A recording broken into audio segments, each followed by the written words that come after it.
Welcome back to the Rules Plus podcast. As promised, the dyad up for discussion this week is forward pass versus backward pass, a seemingly less complex topic than several of the recent rule dyads I've covered. But not so fast, my friend. I think I can find an obscure wrinkle or two in the relationship between these two rules separated at birth as my sibling rules project continues.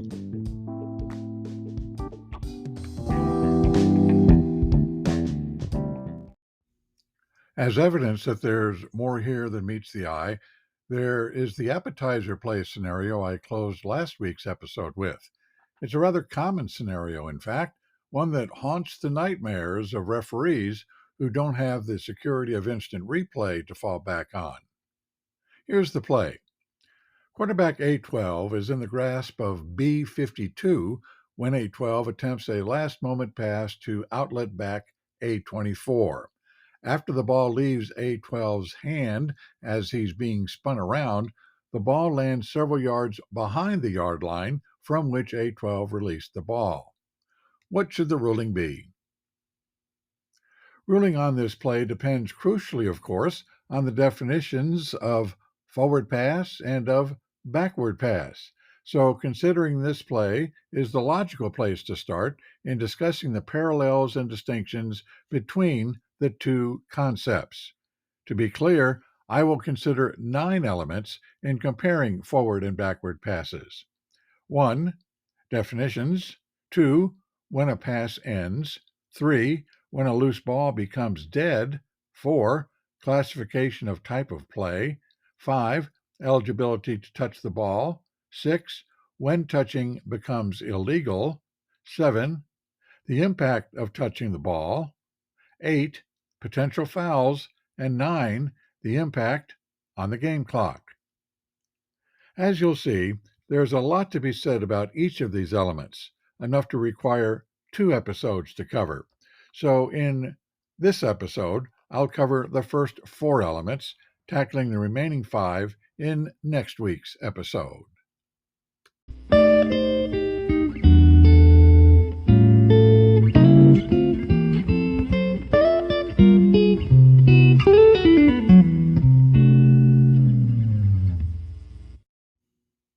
I'll begin by addressing the ruling on the play scenario, which means referencing element 1, definitions. The definitions of each type of pass are conveniently grouped in Rule 2, Section 19, which contains 4 articles that address critical provisions associated with the simple act of passing. Interestingly, in Article 1, the act of passing is defined not with obscure technical terminology you've come to expect in the rules book, but rather with a simple vernacular synonym. Quote, passing the ball, end quote, the text says, quote, is throwing it, end quote. Well, duh. If you think that perhaps elsewhere the concept of throwing is more precisely described, you would be wrong. The term throw appears 120 times, the term throwing 16 times, and the term thrown 39 times. Apparently, we all know what a throw is when we see it. For comparison, you will find in the rules rather detailed definitions of lots of other football acts, including fighting, tripping, snapping, kicking, batting, handing, blocking, hurdling, touching, fumbling, muffing, catching, recovering, intercepting, and possessing. For example, we are told that kicking is an intentional act involving striking with the knee, lower leg, or foot. We are told that batting is intentionally striking with a hand or arm. But what are we told about passing? It quite simply is throwing. Does that mean passing is an intentional act? Does that include shoving, shoveling, underhanding, pushing, or flicking the ball? Stay tuned.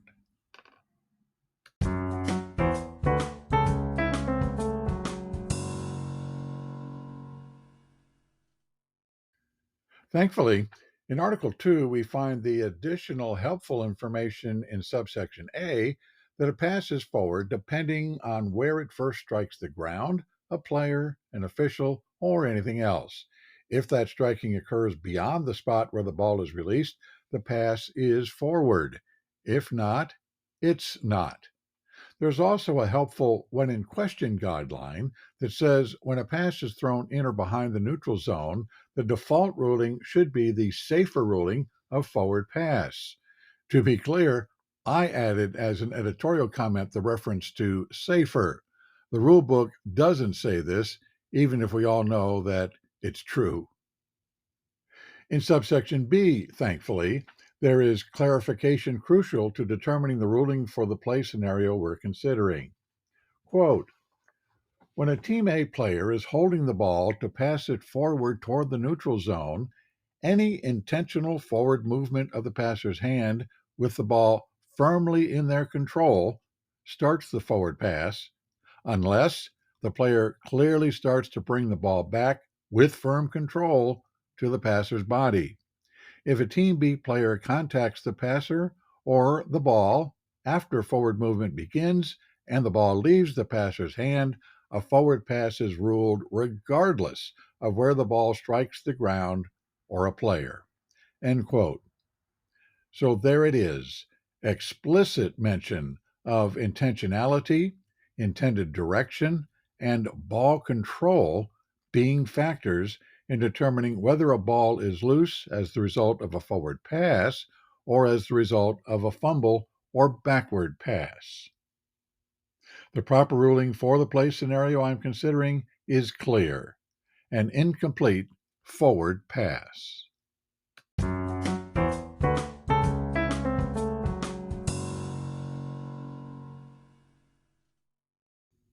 We see in this play situation a good example of why skimming through the rules without richer study can rob you of command of the rules that is deeper and more thorough.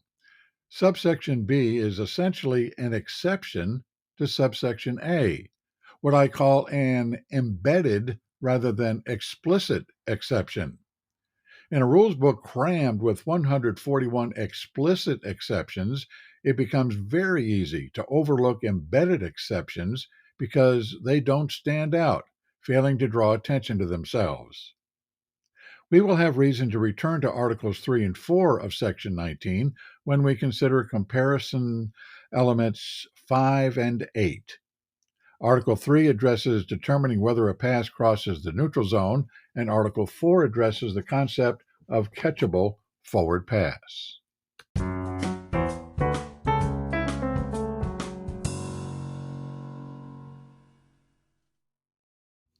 At this point, it would seem we're done with considering definitions. But hold on. All we have to this point is a definition of backward pass by means of simply saying what it's not. All that 219.2a has to say is that all other passes, besides those described in the previous sentence as forward passes, are backward passes. To find an actual positive definition of backward pass, you have to look in an unexpected place. Rule 2, Section 23, concerning snapping the ball. Subsection A refers to handing or passing the ball backward from its position on the ground, and subsection C confirms that, quote, if during any backward motion of a legal snap the ball slips from the snapper's hand, it becomes a backward pass and is in play, end quote. Given this additional information, it is clear to you that we've now encountered a very important difference between a forward pass and a backward pass: the impact of the factor of intentionality. If a ball that, quote, slips from a snapper's hand, end quote, becomes a backward pass, that means that the backward pass is not necessarily an intentional act. But as we see in 219.2b, if the ball must be, quote, firmly in the passer's control to start a forward pass, end quote, that means that a forward pass is always an intentional act. Let me say that again. Succinctly, a forward pass must be an intentional act, but a backward pass may or may not be an intentional act. Why is that important? Well, consider the popular flip forward pass that quarterbacks make to a back in motion. The point of exchanging the ball with a flip instead of a handoff is to avoid having a loose ball be a fumble recoverable by Team B or not be advanceable by another Team A player on fourth down. If a quarterback is in the grasp of a Team B defender, we may have to determine whether he attempts to flip the ball forward to a teammate or simply loses control of the ball. If the ball ends up on the ground, is it an incomplete forward pass or is it a live ball loose as a result of a fumble or backward pass? That is a ruling that is, to say the least, usually very, very important.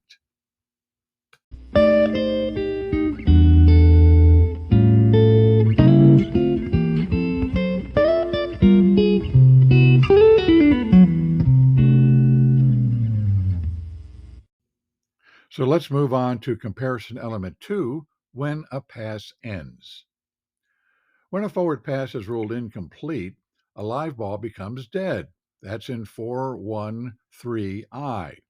And a forward pass is incomplete when the ball is out of bounds or touches the ground when not firmly controlled by a player. That's in 7-3-7A. What about a backward pass? What happens when it is incomplete? If that last question sounds odd, it's because we don't refer to backward passes as being completed or incomplete. We refer to them as being caught or recovered, as provided in 7-2-2A. So while the ball is loose during a forward pass only during the interval between when it is touched and before it becomes, quote, complete, incomplete, or intercepted, that's in 2-2-3-A3, a backward pass is loose as soon as player possession ends, and the resulting loose ball, if it occurs, may continue to be in play even after it touches the ground and remains loose. This is a major difference. A forward pass play ends when the pass is incomplete. The running play during which a backward pass occurs may continue even after circumstances that would render a forward pass incomplete. This difference has important implications for when the ball becomes dead.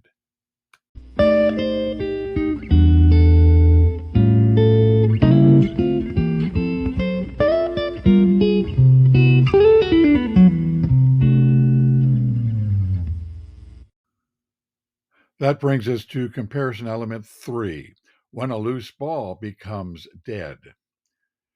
A forward pass can only be caught, not recovered, and a forward pass cannot result in an extended live ball interval if it is incomplete.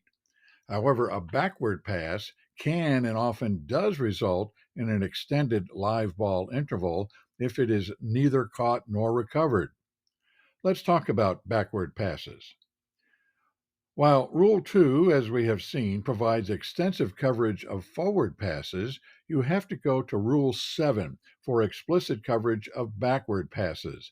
That is to say, once again, you have to go to an unexpected place to find the full story on backward passes.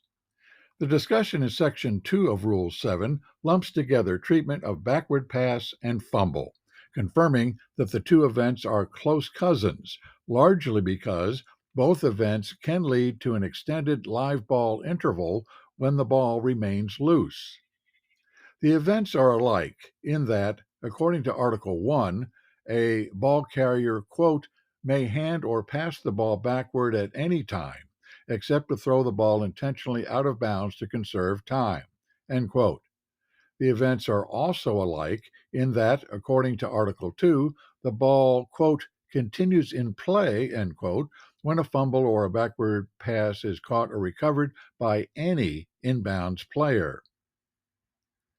The events differ in that an unsuccessful handing becomes a fumble, which is an involuntary loss of possession, while a backward pass by a ball carrier, unlike in the case of a snapper who loses control of the ball, is a voluntary act.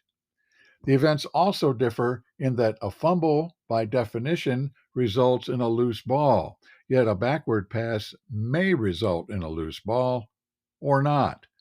This difference is clearly evident from the definition of a fumble in 2:11:1, which says that to fumble is to, quote, lose player possession by any act other than passing, kicking, or successful handing, end quote.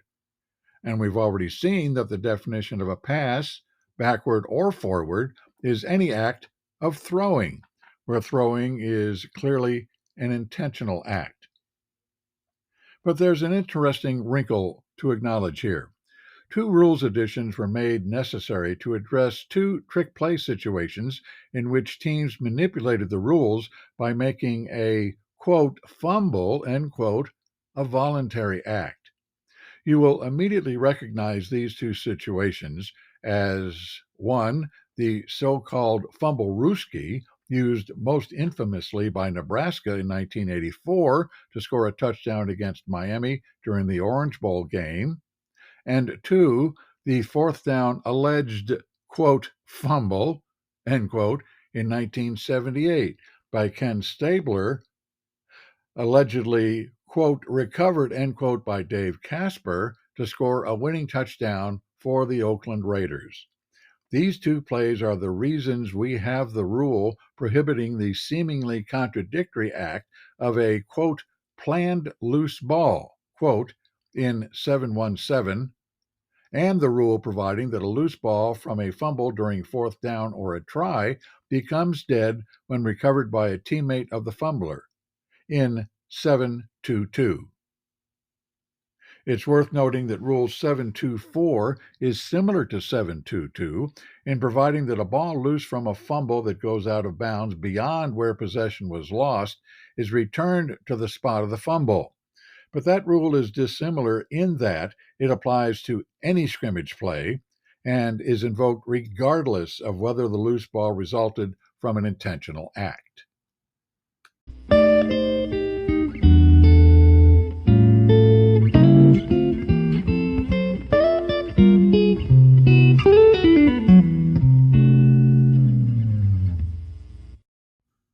So on to classification element 4, classification of type of play.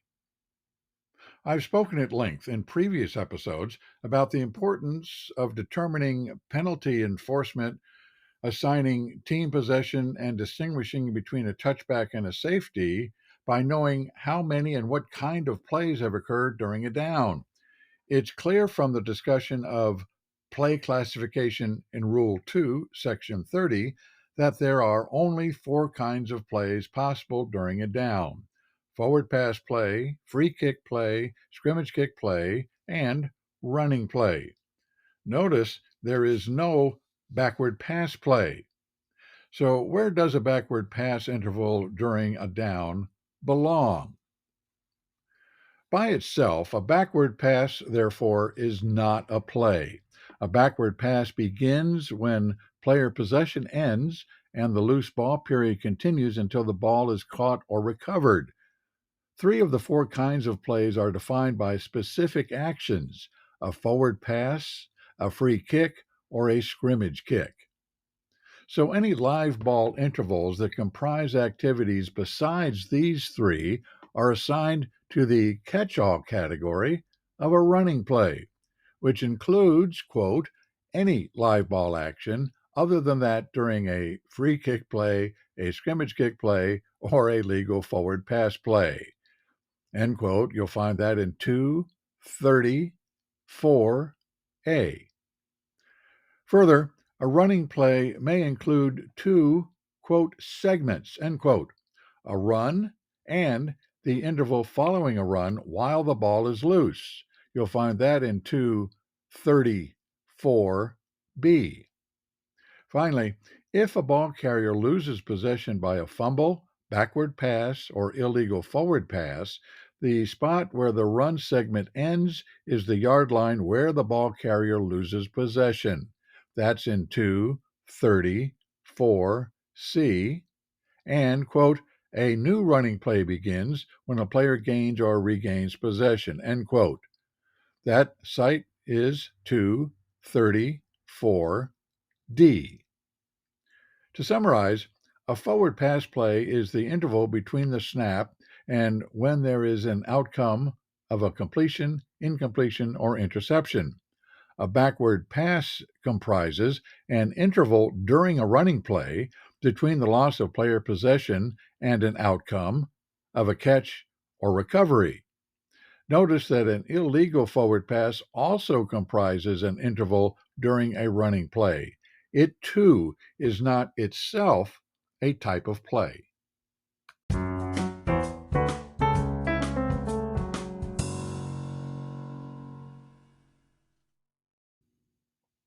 There's one other important distinction to take note of concerning categorizing live ball action as part of one of four types of plays. It's not always possible to immediately determine what kind of play or plays have occurred because the classification of live ball action sometimes must be retroactive based on what ultimately occurs. A forward pass play and a scrimmage kick play each begins at the snap, yet the forward pass or scrimmage kick does not occur immediately and, in fact, may not occur at all, either because of planned deception about a team's intention or because something goes wrong for Team A that prevents the pass or kick from occurring.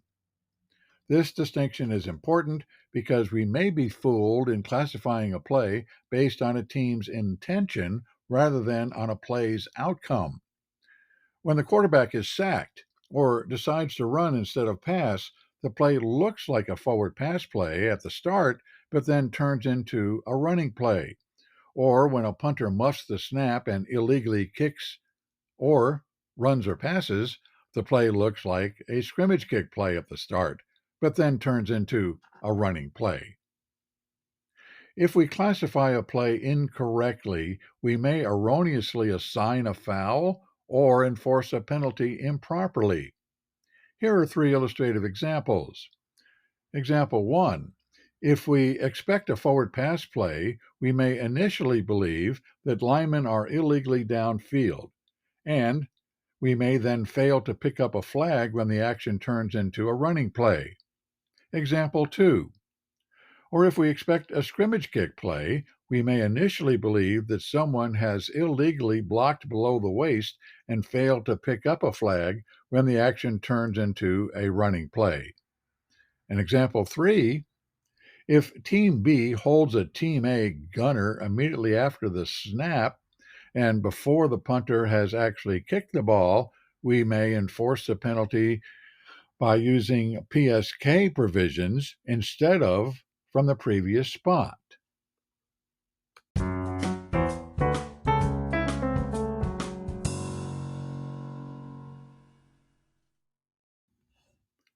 That third example highlights a worrisome source of possible confusion concerning post-scrimmage kick enforcement. A major condition necessary to follow PSK protocol, indicated in 10.2.3, is that a foul by Team B must have occurred during the kick segment of the play. Yet, retroactively, for the purposes of enforcing fouls such as blocking below the waist, a scrimmage kick play began at the snap. It's very easy to regard immediate holding by Team B as fitting this condition for PSK. In the example, the holding occurred during a scrimmage kick play, but it did not occur during the scrimmage kick. While it's always important to understand what kind of play is occurring at a particular time, it's also important to understand what kind of specific action is occurring during that play at a particular time. Noting the difference between the play type and the action type can be very important indeed.